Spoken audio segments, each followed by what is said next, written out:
Now, herd immunity is something that Donald Trump's poor speaking ability got trapped into. Dr. Fauci knew exactly how to play Donald Trump, and I have no doubt Dr. Fauci wanted Donald Trump to lose. And Dr. Fauci is more intelligent than Donald Trump. He got Donald Trump to engage in that herd immunity conversation, and then they turned herd immunity into a pejorative. And that's one of the reasons you don't. Herd immunity is specifically 70%, but the CDC stated that it's a more complicated conversation. When it came to H1N1, they stated that at least a third of people over 60 carried with them a natural immunity to the disease. And they weren't counting cases the way they were counting them now. I'm sorry, they weren't. There was not a running case count in the media. People were worried about the economy, and ain't nobody talking about shutting down the economy in 2009. It wasn't going to happen. So they just, oh, it's scary. Okay, but anyway, we broke. And that was how the coverage was. If you're at 40%, that changes the imperative. That changes the urgency. If 40%, I don't know. I'm not saying it is 40%. I'm saying based off of what the CDC is saying, I'm accepting their figures. I'm accepting their communication. I'm not trying to be an epidemiologist. I'm being a logical person who's communicating, and I am a professional communicator. And what they're communicating is saying, unless they come and revise and say, well, that's no longer the case, which would be very strange, and they're not saying that. But they said that up to 12, 13% higher times the number of cases are the number of people who were infected. During the swine flu situation, there were several accounts from the CDC itself that stated that 20% would show that you're seeing a decline in overall lethality and infection rates. They did say that part of a nation's immunity to a disease is part of the natural immunity. So if you're considering a third to a half of immunity, you're getting close to a situation where you're going to start having less and less people lethally killed by it, lethally affected by it. The calculus where they extrapolated if you let people just go ahead and get infected, it'll create X number of deaths is just absolutely awful modeling.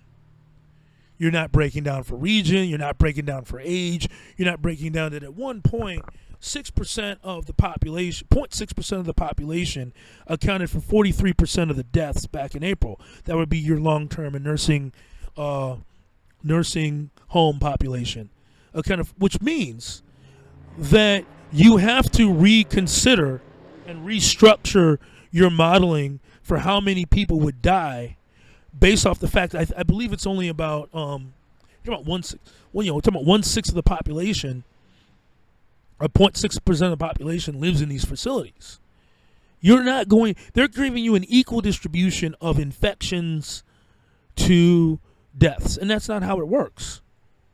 And you're seeing a multitude of people who are, let's be honest, overweight, a multitude of people who are 70 and older surviving. No one has died, other than Herman Cain, and we don't have evidence that he died there, that he got H1N1.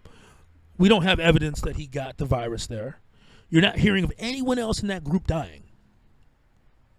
To not engage in a comparative competition, a comparative issue, if you're saying that, and this is the problem with Donald Trump, and this is why I voted against Donald Trump. Donald Trump had an opportunity to eradicate a lot of the case against him. If he had taken the time to study this material and form a team of people who actually had a realistic understanding of this, if you're claiming that Herman Cain died at the Tulsa rally because he wasn't wearing a mask and caught coronavirus there, but nobody else died of the rally, it is absolutely irresponsible for Dr. Fauci and for anybody else who is promoting this to not at least engage and say, okay, well, let's take this example and say, is it possible that we've missed something? Because the idea that you're not getting, I mean, if there was other people dying of it, I think we'd know about it. I don't think people are secretly, dying of COVID from the Tulsa rally, and we're just, being misled. That's just as shady as assuming that, the polls were designed to make people not vote for Donald Trump by showing it a big lead. Joe Biden is promoting this hardcore COVID-19 policy, and I'm just saying I am not seeing the convincing data for it. I'm seeing an emotional response to do something, because this invisible killer, none of us know if we have it or not, and it's almost like a religious thing. It's almost like not knowing if God is going to strike us down for our transgressions. And I just feel like it's a similar situation with Joe Biden today, in the sense of, this is what needs to happen. For you to be a successful politician, you need to show you care. And in 1994, he had to show people, I care about these murders.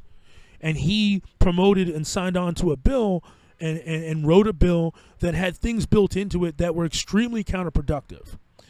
Today, I think it's the same thing. We need to deal with the health hazards of the virus, but there are things built into this policy that are just hazardous and destructive.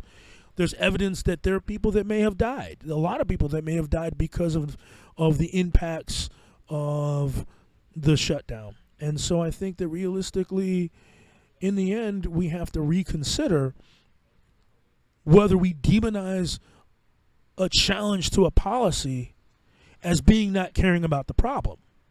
If somebody had questioned the crime bill and said, hey, if you question this crime bill, you don't care about crime, that would have been very regressive. I think we have to be prepared of making the same observation now.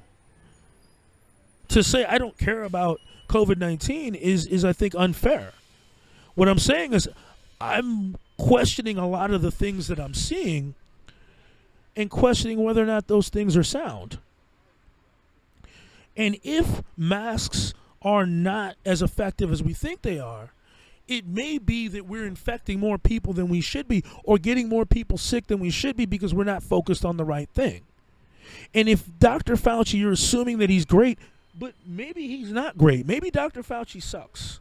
And maybe I have no question that Redfield stinks. I mean, Redfield clearly isn't good at what he's doing. So we know that. The CDC is just out to lunch. The Surgeon General said that masks don't do any good. Please stop wearing masks. And then he said, okay, wear them. Somebody doesn't have their stuff together.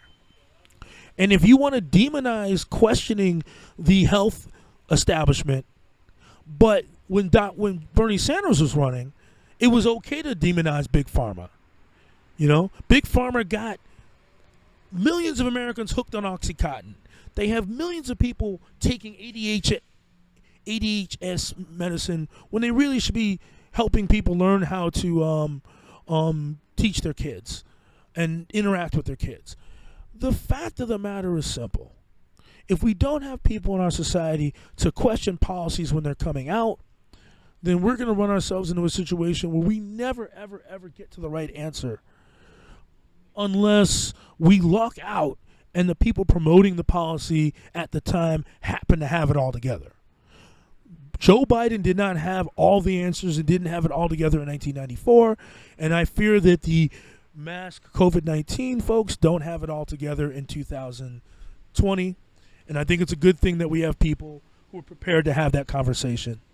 Thanks for listening. This is the Gray Falcon, another edition of Values Control. Until next time.